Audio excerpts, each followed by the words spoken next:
Good to be with you again on the Healthcare Leadership Excellence Podcast.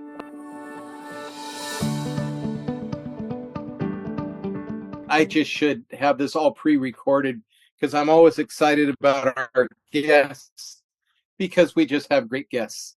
I've worked with this physician in a variety of situations. Most recently, she is head of a quality committee at a major hospital in the Portland area.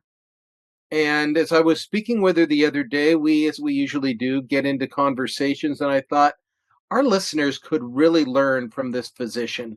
So, Dr. Ann Hirsch, welcome to our podcast. So delighted that you're willing to spend some time with us today.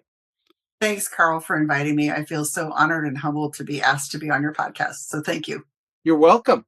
So, my first guest told me that my introduction sounded more like a eulogy than a bio. So I just now let our guests explain what they want to explain about what brings them to the table today. Well, it's interesting you asked that because I have so much of an interest in what makes physicians better people and what makes physicians better leaders, because we are leaders just by virtue of what we do. And so I am a physician coach. I do similar things to what you do. I also chair the peer review committee at the hospital that you mentioned. And I teach coding to physicians to help maximize their reimbursement for the work they've already done.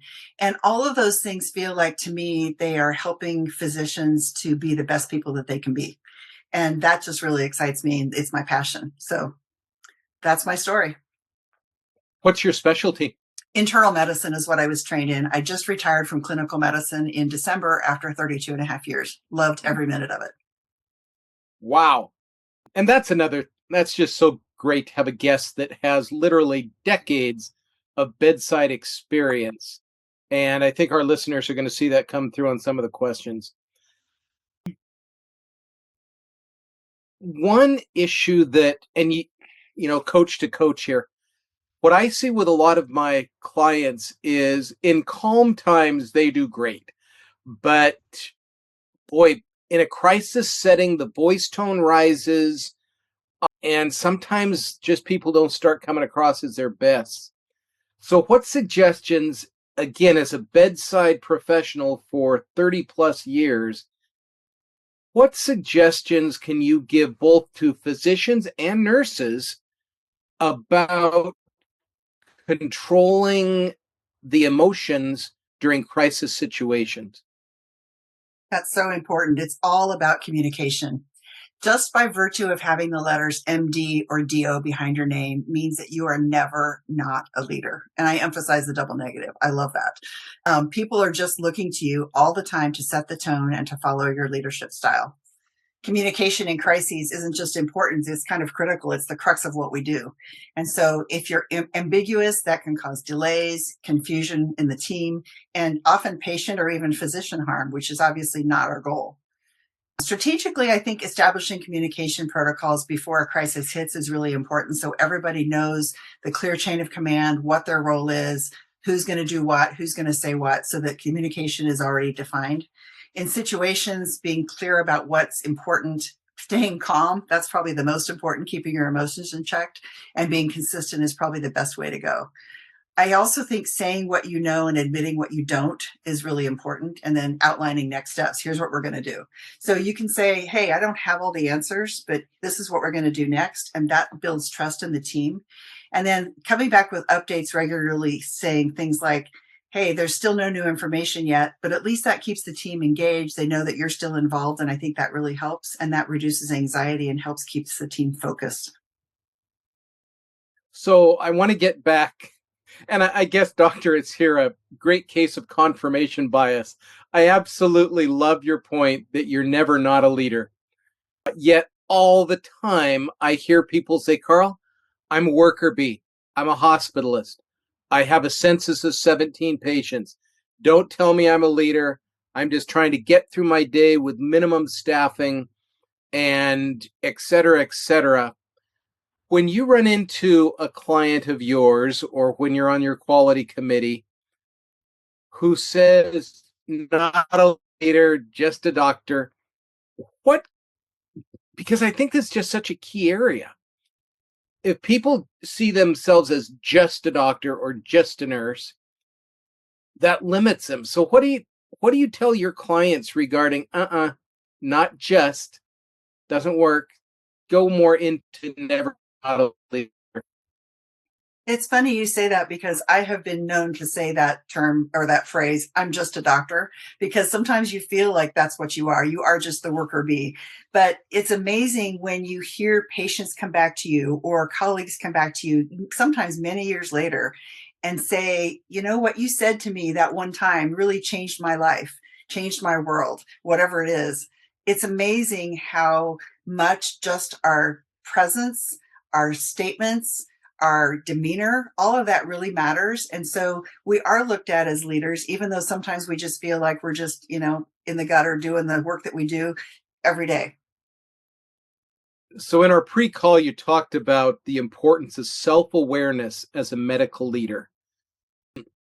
Now we hear also, being aware of self, being aware of others, the pillars of emotional intelligence, but go into, because, well, just a quick example. I had a physician earlier that said, Carl, I didn't say anything. I don't know how they got that idea. And his nonverbal, of course, was quite colorful. Let's leave it at that. So talk to us about the importance of that self-awareness It across is the such a, spectrum. I'm sorry. No, across the spectrum. Go for it. So important, and I think we sometimes don't realize that because again how we appear makes all the difference. It reminds me of that quote from Maya Angelou, the one that says something like, people forget what you said, people forget what you did, but they'll never forget how you made them feel. And I think that's important for Mhm. us because self-awareness kind of starts with understanding that how we say things and how we communicate can actually be more impactful than what we say. And also, recognizing that we're setting the emotional tone in the room. And so paying attention to body language, are you open or are your arms crossed and your posture kind of closed off? Your tone of voice, are you curt under pressure or do you kind of remain calm and composed? Your facial expressions that can either invite people to communicate with you or shut other people down. I think sometimes just asking a peer or a mentor to say, hey, how did I come across in that situation or in that meeting? To kind of constantly be aware of that, because sometimes when we're the person talking, other people are much more aware of how we come across than we are ourselves. And the goal isn't to be perfect, to just be intentional and be deliberate about how we show up. So this next question might take the rest of the hour. I know that both of us have some strong feelings on this one. And this is going to require us to look at both sides of the equation. I have clients who say they justify abruptness and poor communication with, well, they just need to have thicker skin. And that's one side. We have another side that is using many times a quality process to not address quality, but more to take down perhaps a physician through anonymous complaints.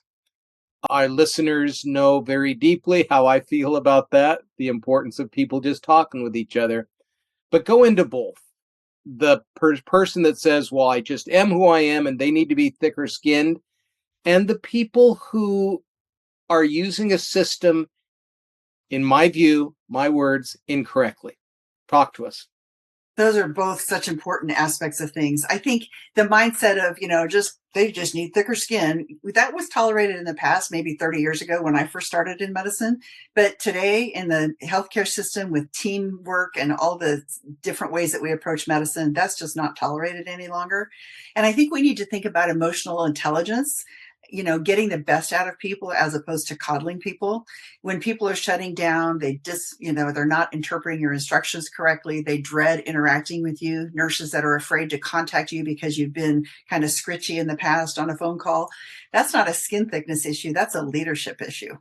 And I would say, hey, do you want to be right or do you want to be effective? And sometimes Oh, just remembering that is so important. The other side of it, the peer review side, when you mentioned complaints, especially from nurses to physicians, that's how we typically see it, although it goes both ways. Um, I totally agree with you. The idea of just talking to the person one on one, 95+% of situations can be addressed in that manner in a calm, collegial, appropriate way. And both parties come away from that conversation feeling better about the situation, as opposed to when the nurse or whoever decides to, put in an anonymous complaint. The impact that that has on a physician's psyche, and we're already burdened with so much burnout and moral injury as it is. Just having that complaint, made against you, even though it may not have any merit, is incredibly disruptive to our day. And I think it's hard to go on seeing patients and doing what we do and being empathetic to our patients and caring about them when we're under the gun and feel that we're being scrutinized. And, many of those complaints that we get in the peer review committee end up being dismissed based on, hey, there's really no merit to this situation. But we do talk to the parties involved. We make sure that the physician understands that how they came across may not have been the most appropriate way. We try to get back to the nurse and let them know that the doctor's been communicated with. We can't give them specifics about that. But you and I are on the same page on that one. It is so important to just have a conversation. It can alleviate so many concerns. From someone who's been at the bedside for as long as you were, talk to us a little more about this phrase, moral injury. Oh, goodness. There's so many things that lead to moral injury, and I could list off so many things that get to us on a day-to-day basis. Probably the most common one I hear from my clients is scheduling issues. I think it's an issue of control. We want to be in control. And when someone else tells us what we need to do or what we should be doing or how we should be doing it, we take kind of umbrage at that. And I think that's true when administrators try to tell us things as well, because we have an idea about how we want to come across for my patients, and that's the primary goal. And when someone says, oh, I'm just being the patient's advocate, it just kills me, because who do you think I am? Do you think I'm not advocating for the patient too? And so the moral injury of all of those things day in, day out, over and over and over with multiple, I mean, that was just one minor example, but it just happens over and over. And I think it leads to burnout because we're just trying to do a good job. We went into medicine to make a difference and to help people, not all this other business that comes up. And I think it gets in the way sometimes of just doing the job that we were trained to do. So, taking off of that question, what would you suggest that a reasonable response would be when someone says, knowing that that's part of the nurse's education and their value system is being the advocate, and yet the Hippocratic Oath in and of itself is one of advocacy. I mean, of truly caring for the patient regardless of the time of day. And doctors, hospitalists may, but most doctors don't do shifts. So how can we bring these parties together who seem to be battling more than they need to recently? How do you respond to, I'm just advocating to the patient without putting them down, and yet at the same time saying, wow, that's a damaging comment? Yeah, it can be so disruptive. I think sometimes just honestly taking a deep breath and stepping back and kind of recognizing, and sometimes just saying to the other person, hey, we're both interested in the patient's best interest. We're both trying to take good care of this person. You're coming at it from one angle, I'm coming at it from another. And I think sometimes we have things in our head that we think and we go through, but we may not communicate well to our staff. And so we're expecting them to carry out our orders, but we don't explain to them that, hey, we're not going to intubate this patient right now because that would cause their blood pressure to tank or whatever it might be. And I think sometimes not having that level of communication with other people leads to this feeling of kind of antagonism, but we're really both looking out for the patient's best interests. And I think sometimes just not communicating that very well. So I think both sides being, on the same side and recognizing we're both in this for the patients and for their best interests.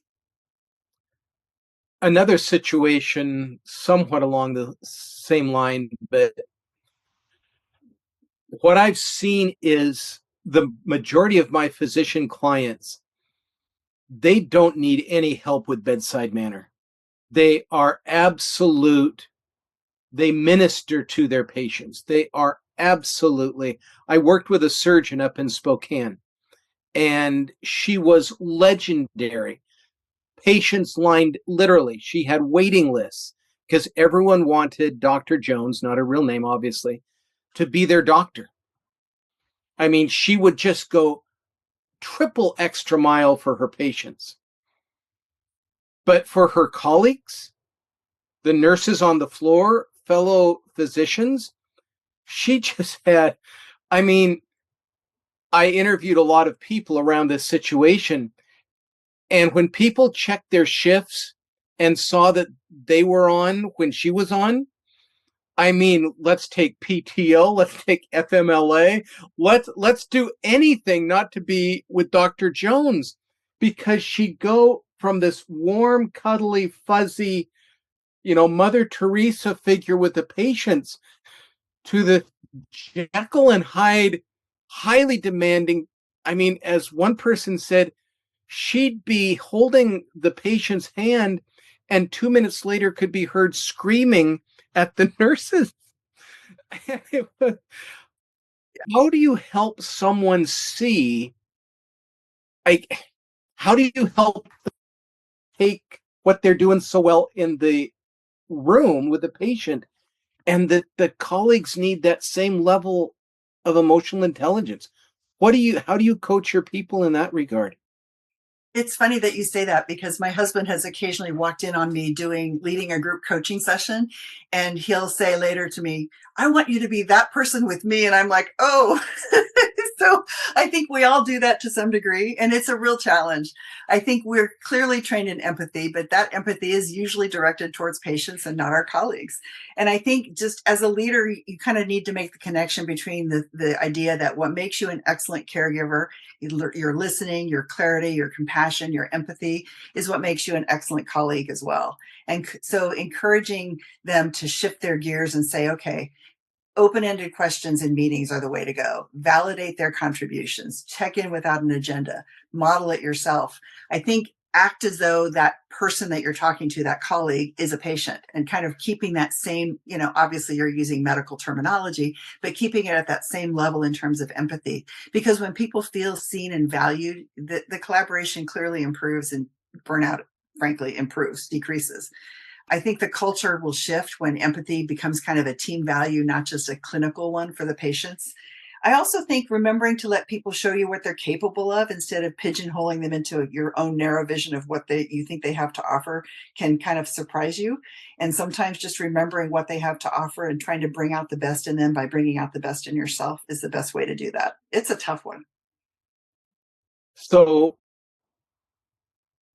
a lot of our listeners, like many podcast listeners, they're on their way to work, they're in the gym, they have their earbuds in, and they're listening here, and they're hoping to get some suggestions that they can use today. And one thing this thing of listening, so many of our guests talk about the importance of listening, and I can never get tired of that topic. But I'm afraid some people, because it sounds so simple, oh, yeah, I listen. I'm waiting for Dr. Hirsch here to give me something substantive because I listen well. And it's, first off, according to who? So could you give us, again, as a bedside physician, as a coach, can you dig in a bit for our listeners on what listening really is? And I'd really encourage our listeners not to just zone over this, but to really dig in on what Dr. Hirsch is going to tell us here. Talk to us about listening. There are so many facets here that it's an amazing question. And I could probably, like you said, we could go on for a whole hour on this alone. I think the first thing is to actually listen. We say we listen, but we're on our phones doing something. We're writing an email. We're answering a text. We're watching TV out of the corner of our eye. Probably one of the most annoying things that happened to me was one time I was asking a question of a person who was leading a seminar, and he was constantly looking over me for someone else in the audience that he was looking for while I was talking to him. And I probably needed 20 seconds of his time, but the whole time I felt completely unseen because he wasn't even looking at me. He was looking past me. And so just actually paying attention, put everything else down that you're doing. Try not to multitask, pay attention, make eye contact, actually listen to what the person says. Don't interrupt them. Allow them to complete their statement. I know it seems kind of hokey to say this, but sometimes reiterating, not word for word, obviously, but reiterating what the person said so that they know that you heard them. And also remember, while the other person is speaking, that's not your time to figure out what your response is going to be or what you're going to say next. That's really common in arguments, but actually listening to the person. And then it's okay to take a deep breath or two after and then come up with your response. I think that makes all the difference because really, we say we listen, but like you said, we're kind of giving lip service to that. So what you mentioned there is kind of, oh dear, guilty as charged. How do you break the habit of formulating the response while the other person is talking? That's a hard one because I struggle with that myself. So I'm right in there with you. I think the important thing is to just, forget about what your agenda is and actually listen to what the other person has to say. And if you stop afterward and actually give yourself that chance to take a breath, which I'm again really bad at, it's very easy then to come up with your response to that thing while you're taking that breath as opposed to while the person is talking. And I don't know how you can break the habit other than to just practice it and kind of recognize, kind of like when you're meditating and you get a thought that comes in your head and you just go thinking and just let it go. Same kind of thing. Oh, I'm formulating my response. Let that go and actually come back to the person that you're listening to and pay attention. It's really a trial and error, and it's a matter of practice.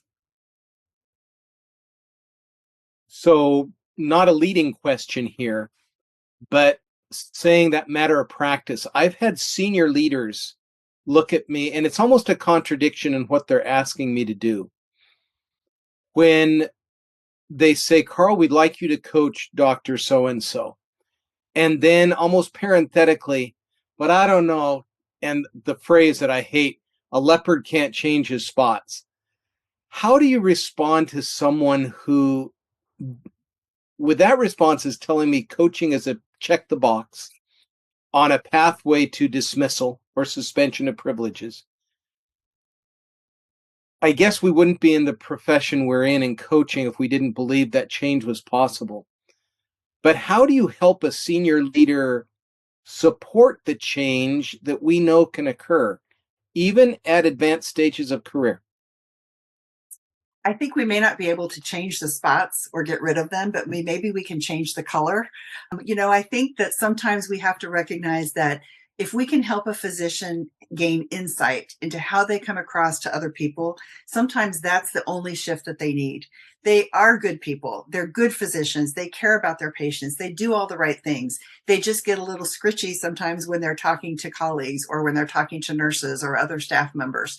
And I think sometimes simply remembering that, here's how I'm coming across to that person. And sometimes seeing that, I know in my coaching, I do a lot of role playing, which I personally hate, but it's so useful as a tool because you can let the person see this is how other people are seeing you. This is how you're coming across. And sometimes people are shocked, like, really? That seemed awfully mean. And you're like, well, yeah, that's kind of true. So I don't think you can make people completely, shift 360 degrees, but I think you can make a 180 if you actually help people see and give some insight into actually how they come across to others. And it can take a lot of work, but it also takes some input from the physician themselves. They have to be in the game and willing to do the work. So this is probably directed more at nurses. What I run up against a lot is, Carl, I've been a bedside nurse. Last week, they asked me to become a charge nurse.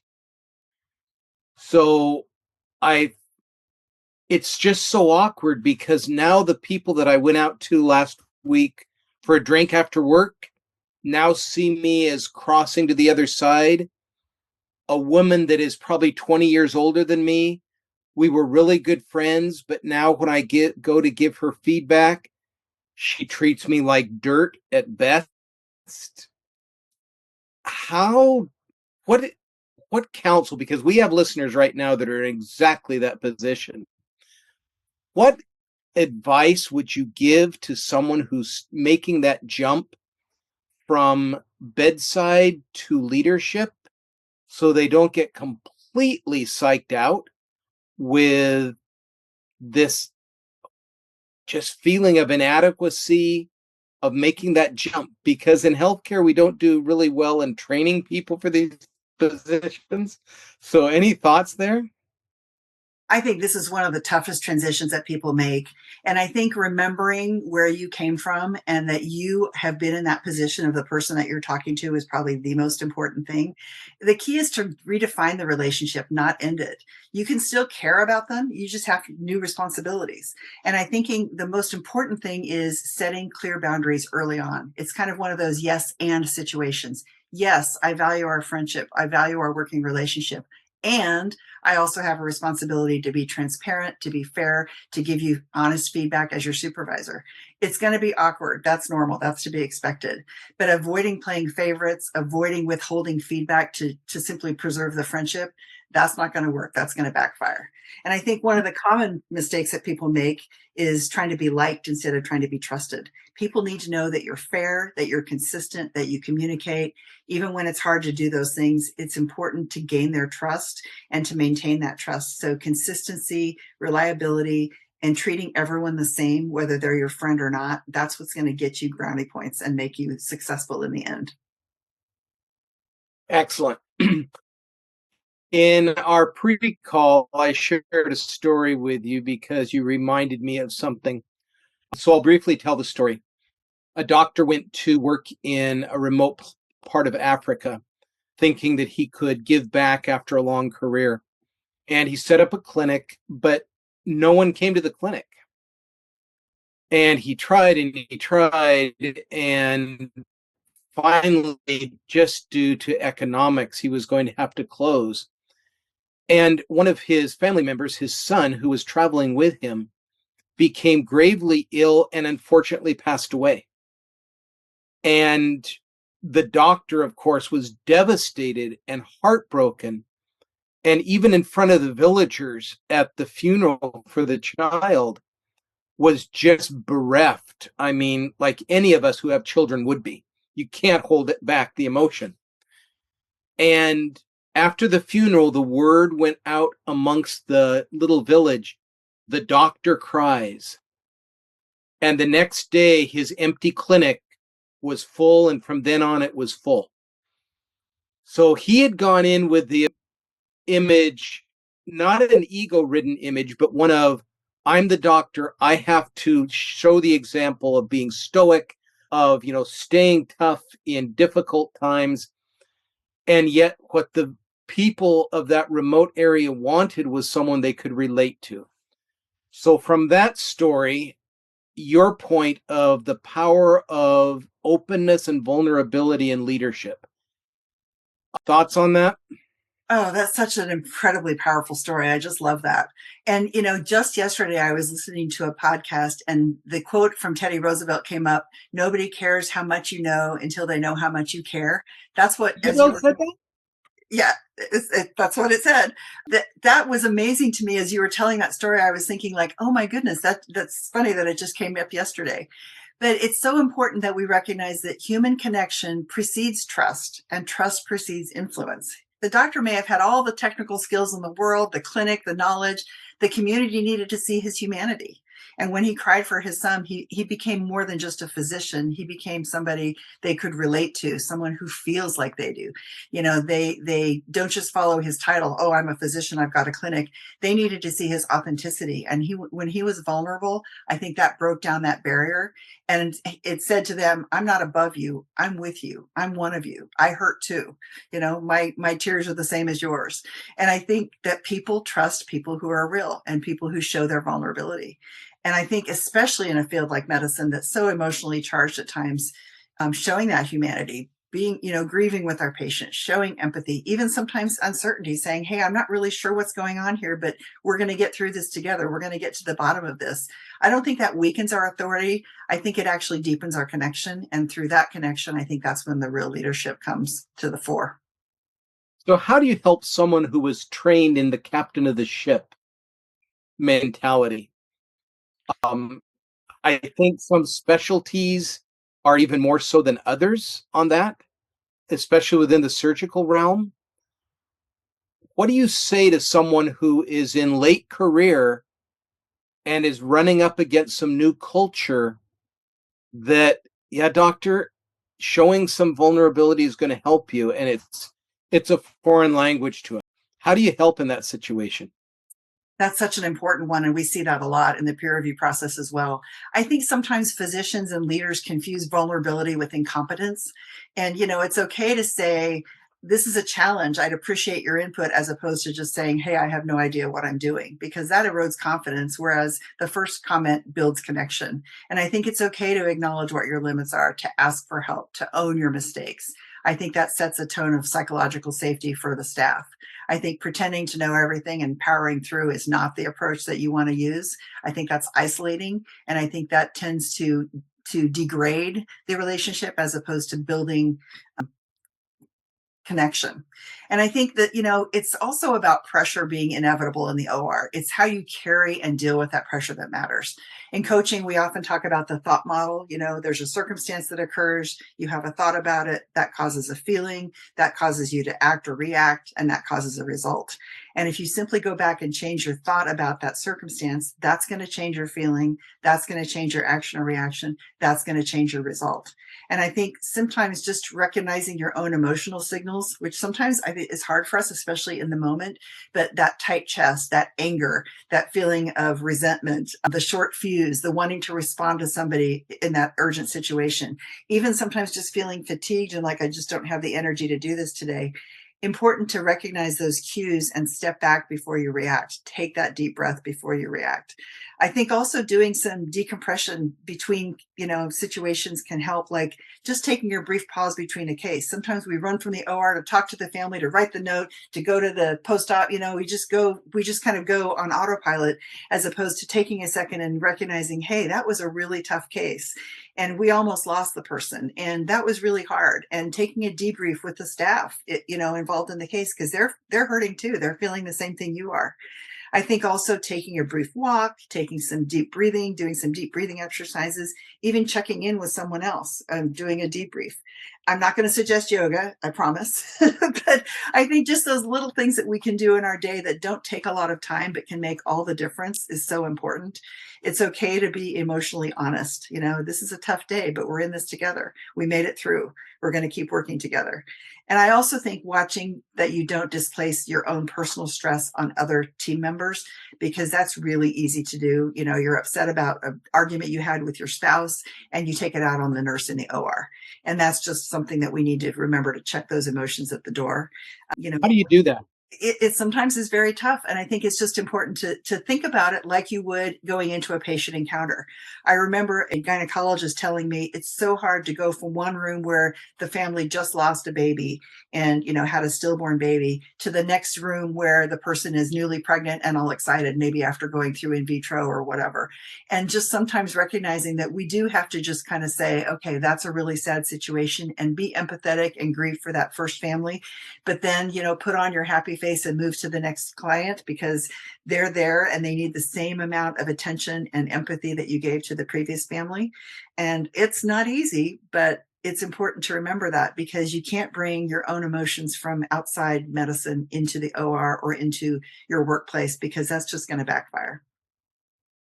So, speaking of emotions here, one thing I've noticed just out of training, that medicine is, and hear the whole paragraph because this could sound wrong. Medicine is a negatively based approach, i.e., you're the internist.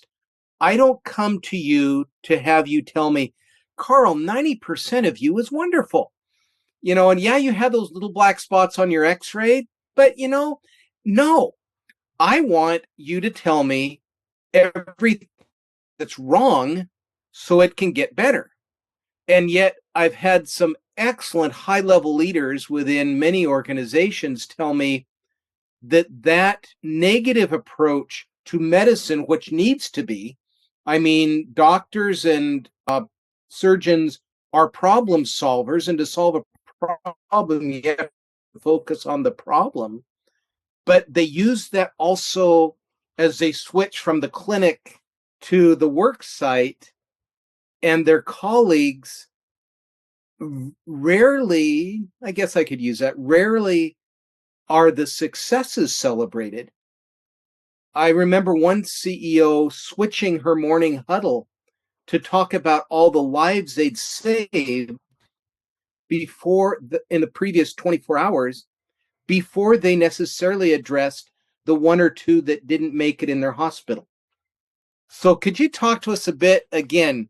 You run a quality committee, you're in medical leadership in your organization, you've got bedside. Am I just rambling here, or is this a concern? It's a true concern. And I remember as a physician working in the clinic, you may see 20 patients in a day, and 19 of them, you did everything right. You got all the right diagnoses. You made a difference. You really helped people. And there's that one person that you don't really quite know what's going on, and you don't really know where the next step is. But, of course, you put your thinking cap on and you move forward and you figure it out. But you all of a sudden you say, oh, I didn't help anyone today. And it's crazy because 95% of people you helped. And guess what? That other person you helped too, because sometimes just realizing that you listened, you care, you're going to move ahead and you're going to make that next right step to help that person figure it out. You don't have to know everything right away. It's okay to take a step back and take a second to figure out what the next step is going to be. I think starting small and being consistent is really probably the most important thing, and being positive, like you said. I love beginning meetings by highlighting the wins, thanking people, even sharing a patient success story. I think celebrating effort, not just outcomes, can be important. And actually asking people at the beginning of meetings, what's working well? Kind of like you said with this person that was running the huddles. What's working well and how can we build on that? And make gratitude part of the culture, not just something you do occasionally when some amazing thing happens. I think also modeling it, because if you show appreciation, you stay curious, you stay in the solution focused realm, I think that inspires others to do the same thing. In our peer review meetings, we always spend several minutes in each meeting with a reflection, a safety story, emphasizing something that could have happened that went well. And we also celebrate positive comments that have been made about physicians by patients and other staff members. And honestly, it sets the tone for the remainder of the meeting, because so much of the rest of the meeting, we're talking about problems and behavioral issues. And so simply remembering the good that we do, I think, is huge. And the culture follows the behavior. That starts at the top with the leadership. So you and I have both worked long enough in this setting to know that what you just said would probably cause some rolling eyes of, are you kidding me? Gratitude, curiosity, positivity, and I'm running the deficits that healthcare is running right now. Could you please give me something more substantive than those warm, fuzzy little comments? How do you help someone that is, we'll just, what is it? The Grinch stole Christmas. His heart was three sizes too small. Mhm. How do you help someone who, bless their heart, is trying to keep the institution afloat in some really tough times, know that this could help his very economics? Thoughts? That's a really tough one. And I have to say, sometimes it's hard to remember the positivity in the face of all the negative things. But if you do focus on the positive things, I think sometimes it helps to improve your outlook and your demeanor about actually coming up with positive solutions to problems, as opposed to simply listing off, oh, here's all the problems in medicine. Because all you can do is take one thing at a time. You could take one baby step that makes a difference, but sometimes that baby step can make a huge difference. And so I think asking people, where are the pain points? And then trying to take that pain point and literally try to see, what can we do that's legit, that we can actually do. Obviously, we can't change the reimbursement situation. We can't change how CMS pays for Medicare. There's things that we can't control. But if we take where people's pain points are and say, what one small thing can we do that makes a difference? That's how we start making a positive culture. And those things go a long way. You'd be surprised how sometimes just changing a workflow for your front desk receptionist or your scheduler or whatever might make a huge difference in terms of their day. And that shifts to them being more pleasant with your patients. That shifts to them being, doing a better job scheduling. That shifts to the physician being happier in terms of how their day goes. Those little tiny things make a difference. So even though sometimes we feel like we're just a cog in the wheel, it does make a difference, just taking those small steps. So as we wrap up here, Doctor, any last comments that you'd like to add that maybe we haven't talked about? Wow. I think physician leadership is such an amazing topic, and I'm so excited that you brought this to the fore today because it is something that's near and dear to my heart. And I think, as I said earlier, every physician is a leader. So it's a matter of remembering that as you go about your day and remembering that when you're in those difficult situations, because when you react the way you want to react, the child in you that wants to just have a tantrum, I think remembering that that's maybe not the best way to approach this situation and that you are being looked to as the captain of the ship, I think is so important. And if you need help with that, there are people like you and me and lots of other folks out there who are more than happy to help people work on that and see how they can make a difference, because there's no reason for people to feel the burnout and moral injury that everyone's feeling. I think there is a way to make medicine happy again. It's tough and it takes some work, but it can be done. I'm sure that there are people in our listening audience that would be thinking, I'd like to get in contact with this individual. How do they get in contact with Ann Hirsch, MD? Probably the best way is to go to my LinkedIn profile. I also have a website. It's www.physiciancoachingwithann, and that's Ann with an E.com. But my LinkedIn profile pretty much has all of my information, and that's the best place to go. And I appreciate you asking that. Thank you for taking so much time with us this afternoon. This has been great. I appreciate your time and all your insights. Good to have you with us today. Thank you so much. I appreciate the thoughtful questions that you asked. I hope your listeners get a lot of value out of this. I'm sure they will. Thank you, Ann, and thank you to our listeners for being with us.